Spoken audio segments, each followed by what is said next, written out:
సిద్దిపేట పట్టణంలో ఈరోజు విద్యాశాఖ ఆధ్వర్యంలో నడుస్తున్నటువంటి అర్బన్ రెసిడెన్షియల్ స్కూల్ అంటే బ్రిడ్జ్ స్కూల్ అంటాం దీన్ని. ఈ బ్రిడ్జ్ స్కూల్ను విజిట్ చేయడం జరిగింది. పిల్లలు చలితో చాలా ఇబ్బంది పడతా ఉన్నారు. చలికాలం కదా అని చెప్పి ఆ పిల్లలందరికీ ఈరోజు బీఆర్ఎస్ పార్టీ పక్షాన బ్లాంకెట్స్ అందజేయడం జరిగింది. అట్లే పిల్లలకు పొద్దున్నే చలికాలం కనుక చన్నీళ్లతో స్నానం చేయడం ఇబ్బందిగా ఉందని పిల్లలు చెప్పడం దృష్ట్యా మా స్థానికంగా ఉండే పవనసుత యూత్ ఆధ్వర్యంలో పిల్లలకు ఒక వాటర్ గీజర్ను కూడా ఈరోజు అందజేయడం జరిగింది. అయితే పిల్లలతో మాట్లాడినప్పుడు గత 5 మాసాల నుంచి కూడా పిల్లలకు కాస్మోటిక్ ఛార్జెస్ రావడం లేదు. ముఖ్యంగా నెలకు 200 రూపాయలు ఈ కాస్మోటిక్ ఛార్జెస్ పిల్లల హెయిర్ కటింగ్కి కానీ, టూత్ పేస్ట్కు, బ్రష్కు, సబ్బుల కోసం, కొబ్బరి నూనె కోసం పిల్లలకు ఈ 200 రూపాయలు మనం ఇవ్వడం జరుగుతుంది. ఇప్పుడు August, September, October, November, December ఈ 5 నెలల నుంచి కూడా పిల్లలకు కాస్మోటిక్ ఛార్జెస్ రాలేదు. అదేవిధంగా పిల్లల మెస్ బిల్లులు కూడా 5 నెలల నుంచి పెండింగ్లో ఉంది. ఇక్కడ ఉద్యోగం చేస్తున్నటువంటి ఆ ఉద్యోగి పాపం బియ్యం కోసమైనా, సిలిండర్ల కోసమైనా, లేదా మెయింటెనెన్స్ కోసం చిన్న చిన్న ట్యూబ్ లైట్లు, ఫ్యాన్ల మెయింటెనెన్స్ కోసమైనా తన సొంత డబ్బుల నుంచి పెట్టాల్సినటువంటి పరిస్థితి ఏర్పడతా ఉంది. అంటే ఇలా రేవంత్ రెడ్డి విద్యాశాఖ మంత్రిగా ఉన్నాడు. రేవంత్ రెడ్డి మాట్లాడితే బూతులు మాట్లాడుతున్నాడు. నువ్వే ఈ రాష్ట్రానికి విద్యాశాఖ మంత్రివి, నువ్వే ఈ రాష్ట్రానికి ముఖ్యమంత్రివి. ఇంకా అనాథ పిల్లలు, ఈ అర్బన్ రెసిడెన్షియల్ స్కూల్ అంటే బ్రిడ్జ్ స్కూల్లో ఉండే పిల్లలు అనాథ పిల్లలు, ముఖ్యంగా తల్లి తండ్రి లేని పిల్లలు. ఈ అనాథ పిల్లలకు కడుపు నుండి అన్నం పెట్టే చేతన అవుతలేదా నీకు? ఈ అనాథ పిల్లలకు కాస్మోటిక్ ఛార్జెస్ ఇవ్వడం చేతన అవుతలేదా? మాటలు పెద్ద పెద్దగా మాట్లాడతావు కదా. నేను చెట్టుకు కట్టేసి లాగులో తొండలు జొరగొంటే అప్పుడు అర్థమవుతుంది నీకు. ఈ అనాథ పిల్లలకు కూడా అన్నం పెట్టని రేవంత్ రెడ్డిని కొరడా దెబ్బలు కొట్టినా తక్కువే, చెట్టుకు కట్టేసి లాగులో తొండలు జొరగొట్టినా తక్కువే. నీకే మాట్లాడొస్తుందా? మాకు మాట్లాడరాదా?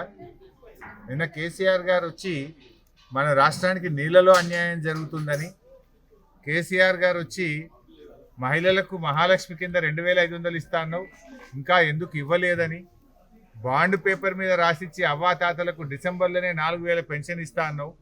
2 ఏళ్ళు అయింది. ఆనాడు బీఆర్ఎస్ గెలిచిన మొదటి క్యాబినెట్లోనే పింఛన్ 2000 చేస్తా అంటే బరాబర్ ఫస్ట్ క్యాబినెట్లో మొదటి నెలలోనే 2000 ఇచ్చినాం. నువ్వు 2 ఏళ్ళు అయింది, 4000 ఎప్పుడు ఇస్తావు అని కేసీఆర్ గారు అన్నారు. నువ్వు మాట్లాడిన బూతులేంది, నువ్వు మాట్లాడిన మాటలేంది? నువ్వేమో విద్యాశాఖ మంత్రి, నేను ఉద్ధరిస్తా, నాకు విద్య మీద ప్రేమ, పేదలంటే ప్రేమ అన్నావు. ఏం ప్రేమ నీది? 4 నెలలకెళ్ళి మెస్ బిల్లు ఇవ్వకపోవడం, 4 నెలల నుంచి కటింగ్కో, కొబ్బరి నూనెకో కాస్మోటిక్ ఛార్జెస్ ఇవ్వకపోవడం, ఇదేనా పిల్లల మీద నీకున్న ప్రేమ? అంటే నీకు తొండాల లాగులు జరుగుతూ లేడనా? నీ లాగులు టైం వస్తుంది బిడ్డ. నువ్వేదో బిర్ర వీగుతున్నావు, అహంకారంతో కళ్ళు నెత్తికెక్కి మాట్లాడుతున్నావు. మళ్ళీ గెలుస్తా, 2/3 గెలుస్తా అని పెద్ద శపథాలు చేస్తున్నా అని మాట్లాడుతున్నావు. వెనకడ కూడా గిట్లే శపథం చేసినావు. కొడంగల్లో ఓడిపోతే రాజకీయ సన్యాసం తీసుకుంటా అన్నావు. పొల్లు ఒడగొట్లే నిన్ను కొడంగల్లో. రాజకీయ సన్యాసం తీసుకున్నావా? మాట తప్పినవా? మాట తప్పినవు నువ్వు. మాట తప్పుడు నీకు అలవాటు, పార్టీలు మారుడు నీకు అలవాటు, పదవులు కొనుక్కోవడం నీకు అలవాటు, కమిషన్లు కొట్టుడు నీకు అలవాటు, చిల్లర మాటలు మాట్లాడు నీకు అలవాటు. ఎందుకు ఈ పిచ్చి మాటలు మాట్లాడుతున్నావు? ఇలా పిల్లలకు బ్లాంకెట్ లేదు, వేడి నీళ్ళు లేవు, కాస్మోటిక్ ఛార్జెస్ లేవు, 4 నెలలకెళ్ళి మెస్ బిల్లు లేదు. ఆ పిల్లల్ని ఇంత గోసపెడుతున్నావు. ఇది పాఠశాల విద్యాశాఖ మంత్రిగా నీ శాఖ కిందికే వస్తుంది. నీ శాఖలోనే ఇంత అధ్వానమైన పరిస్థితి ఉందంటే నేను అడిగేటోడు లేడనుకుంటున్నావా? నీ లాగులో తొండలు జొరగొట్టోడు లేడనుకుంటున్నావా? నీకే మాట్లాడొస్తుందా? మాకు మాట్లాడరాదా? మాట అనేది గౌరవం ఇచ్చి పుచ్చుకోవాలి.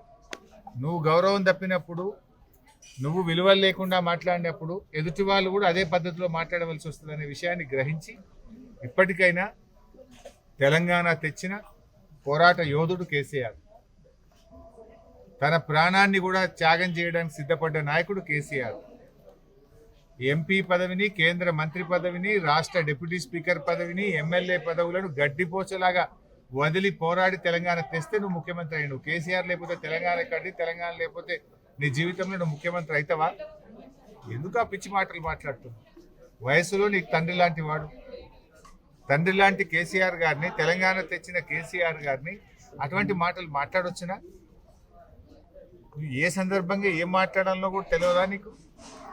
కేసీఆర్ గారు అడిగిన ప్రశ్నలేంది, నువ్వు మాట్లాడిన మాటలేంది? ఆయన బేసిక్ ఇష్యూస్, రాష్ట్రానికి సంబంధించినటువంటి అత్యంత ప్రధానమైనటువంటి సమస్యల్ని కేసీఆర్ గారు లేవనెత్తారు. వాటికి సమాధానం చెప్పు. ఫార్మా సిటీ అనేది హైదరాబాద్లో కాలుష్యాన్ని తగ్గించడానికి, ముఖ్యంగా జీడిమెట్ల ప్రాంతంలో ఉండే పొల్యూషన్ ఇండస్ట్రీని ఇక్కడికి తరలించడానికి మేము ZLB జీరో లిక్విడ్ బేస్తోని ఫార్మా సిటీని ఏర్పాటు చేసినాము. దానికి ఎన్విరాన్మెంట్ క్లియరెన్స్ తెచ్చినాము. దాన్ని నువ్వు రియల్ ఎస్టేట్ వ్యాపారం చేస్తున్నావు అన్నాడు. ఎందుకు చేస్తున్నావు? దాని గురించి సమాధానం చెప్పు. ఆనాడు నువ్వే కదా అడిగి పోయి ఈ ఫార్మా సిటీ వద్దు, రైతుల భూములు రైతులకు తిరిగిస్తా అని చెప్పినావు. నీది నోరా మోరా? ఈ రైతుల భూమి రైతులకు తిరిగన్నయ్యి లేదు. కేసీఆర్ గారు ఆలోచన ప్రకారం ఫార్మా సిటీ అన్న పెట్టు. అది చెయ్యవు, ఇది చెయ్యవు, రియల్ ఎస్టేట్ వ్యాపారం చేస్తున్నావు. ఇలా తప్ప? మేము అడిగిన దాంట్లో, కేసీఆర్ గారు అడిగిన దాంట్లో తప్పున్నదా? ఫార్మా సిటీ పెట్టండి నిజం, రైతులకు భూములు వాపస్ ఇవ్వండి నిజం, రియల్ ఎస్టేట్ వ్యాపారం చేస్తున్నది అంతకంటే నిజం. ఉన్న నిజాన్ని మాట్లాడితే ఈ చిల్లర మాటలు ఎందుకు మాట్లాడుతున్నావు?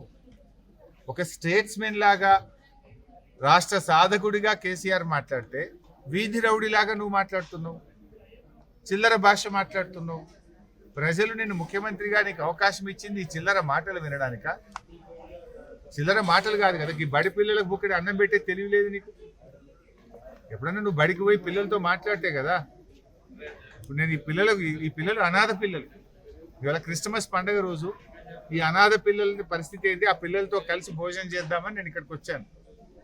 ఆ పిల్లలకు కాస్మోటిక్ ఛార్జెస్ లేవు, 4 నెలలకెళ్ళి మెస్ బిల్లులు లేవు. కోడిగుడ్డు చూస్తే గోటి లెక్క ఉన్నది, అది ఇంతంత. నువ్వు మాట్లాడుతావు ఓ గ్రీన్ ఛానల్, ఇప్పటి నుంచి గ్రీన్ ఛానల్లో పెట్టినాయి. ఇక మొత్తం హాస్టల్లకు పైసలు బరాబర్ గ్రీన్ ఛానల్లో పడతాయి. నువ్వు పడ్డాయా గ్రీన్ ఛానల్లో పడితే మరి 4 నెలలకెళ్ళి ఎందుకు పెండింగ్ ఉన్నది? నీ మాటలు కోటలు దాటుతున్నాయి, చేతలు గడప దాటడం లేదు. నీవు కమిషన్లు ఇచ్చే 10%, 20%కి ఏమో బిల్లులు ఫైనాన్స్ క్లియర్ అవుతున్నాయి.